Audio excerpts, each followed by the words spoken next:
Hello guys, मैं सब मीरा और मैं आज एक नए व्लॉग के साथ हाजिर हूँ। ये बेसिकली सीक्वल है, यानी दूसरा पार्ट है यूरिक एसिड का। थोड़ा सा हम रिवाइज कर लें तो पिछले व्लॉग में हमने देखा था कि जनाब यूरिक एसिड की वजह से हमारे जो जॉइंट्स हैं उनके अंदर इन्फ्लेमेशन होती है, फिर पेन होती है, ख़ासतौर पे बड़ा अंगूठा मुतासर होता है। वो लोग जो ज़्यादातर मीट खाते हैं, पल्सिस खाते हैं, बंद गोभी या टमाटर का इस्तेमाल करते हैं वो रिस्क पे रहते हैं। शुगर ब्लड प्रेशर के मरीज़ को भी रिस्क रहता है, मर्दों में ज़्यादा, औरतों में कम होता है। तो आज थोड़ी सी इसकी अब कौन सी खुराक हम ले सकते हैं, इसके लिए नंबर एक पे नोट कर लें। हम स्किम्ड मिल्क यानी लो फैट मिल्क यूज़ कर सकते हैं यूरिक एसिड के लोग। इसके बाद पानी का ज़्यादा से ज़्यादा इस्तेमाल करें, क्योंकि यूरिक एसिड के जब क्रिस्टल ज़्यादा डिपॉजिट होना शुरू हो जाते हैं तो हम एक यूरिनरी ट्रैक जो है, ख़ासतौर पे किडनी स्टोन्स होने का इम्कान बढ़ जाता है। यूरिक एसिड क्रिस्टल जो है हमारी किडनी में जमा होना शुरू हो जाते हैं या हमारे यूरिनरी ट्रैक के अंदर, तो जिसकी वजह से यूरिक एसिड क्रिस्टल्स हो सकते हैं। तो इसलिए ज़्यादा ज़्यादा पानी पिएँ, दूध का मैंने आपको बता दिया, स्किम्ड मिल्क पिएँ यानी लो फैट मिल्क इस्तेमाल करें। सिट्रस फ्रूट्स बड़े इंपॉर्टेंट हैं, वो आप इस्तेमाल कर सकते हैं, उससे यूरिक एसिड लेवल कम होते हैं, जिसके अंदर हमारे पास ऑरेंज आ जाता है स्पेसिफिकली। इसके बाद अगर आप और बात करें, होल वीट जो है ब्रेड इस्तेमाल कर सकते हैं, ब्राउन ब्रेड आप इस्तेमाल कर सकते हैं, ब्राउन राइस इस्तेमाल कर सकते हैं। कुछ लोग कहते हैं वाइट राइस जो है वो काज करते हैं, लेकिन ब्राउन राइस जो है वो आप फिर भी यूज़ कर सकते हैं। तो इसके अलावा जो है आपने मीट्स जो है उनको अवॉइड करना है, इसमें हम बात कर चुके हैं ऑलरेडी बड़ी डिटेल। हाँ, चेरीज़ का आप इस्तेमाल कर सकते हैं। चेरी जो है वो बहुत ही मुफीद इसमें देखी गई हैं कि जो हमारे यूरिक एसिड लेवल के कम करती हैं।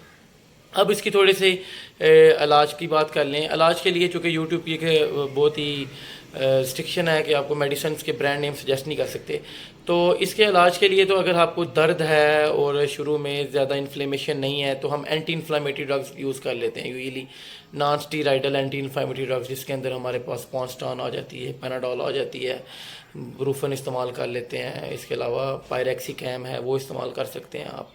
ये सारी जो है non steroidal anti inflammatory drugs जो है वो हम इस्तेमाल कर लेते हैं।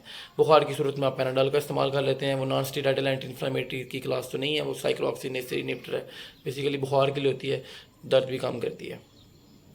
तो इसके बाद नाजरीन, जो इसकी स्पेसिफिक अपनी ख़ास कुछ दवाई हैं उसके बारे में बात कर लेते हैं। इसमें एक ड्रग है बड़ी कॉमन, एलोपिरिनोल जो है, उसका ब्रांड नेम मैं नहीं बता सकता, वो आप सर्च कर सकते हैं। बेसिकली अपने डॉक्टर से रजू करें, वो आपको फिर दवाई दे तो वो जो बात करें। चूँकि इस ब्लॉग को बहुत सारे स्टूडेंट्स और आप लोग भी जानते हैं, देखते हैं, तो फिर इसलिए मैं थोड़ा सा ड्रग्स का नाम लेना ज़रूरी समझता हूँ। तो एलोपिरिनोल एक ड्रग है, बहुत कॉमन ड्रग है। इसकी हम थोड़ी मकदार से हम इसको शुरू करते हैं, डोज से 100 mg से शुरू करते हैं, फिर लेते लेते 300 mg तक ले जाते हैं।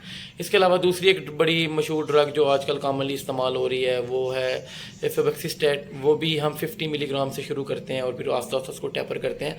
हाँ, उससे कुछ थोड़ी सी अलामत ऐसी देखने को आती हैं, लोगों को दिल की घबराहट और मसले होते हैं, लोगों को लगता है जैसे उनको खुदा ना खासा कोई अटैक्स आ रहे हैं, उसकी कुछ सिम्टम्स इस तरह के हैं, तो वो जो है ये ड्रग इस्तेमाल होती है। फिर पहले कॉल्चिसिन ड्रग जो है वो भी इस्तेमाल होती थी गाउट के लिए।